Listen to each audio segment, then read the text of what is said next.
Skal I holde et event, kan I brande det via vores hjemmeside, uanset om eventet foregår før, under eller efter messen. Tryk Opret Events i venstre menuen, og tryk herefter på Opret nyt event. Giv jeres event en titel og en beskrivelse, vælg en startdato og et starttidspunkt, en slutdato og et sluttidspunkt. Og i feltet her kan I vælge at gøre opmærksom på, om der er ledige, få tilgængelige eller om der er udsolgte pladser. Er eventet udelukkende online, kan I sætte kryds her. Det er også muligt at tilføje et billede til jeres event ved at trykke Vælg fil. I feltet her kan I vælge, hvilken type event det er, I afholder, og skal man tilmelde sig, kan I indsætte et link til registrering her.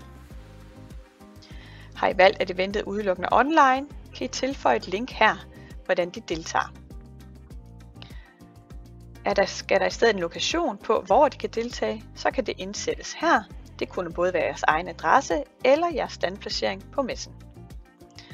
Og her kan I indikere, hvem det er, der udbyder eventet, om det er jer selv, en samarbejdspartner eller lignende.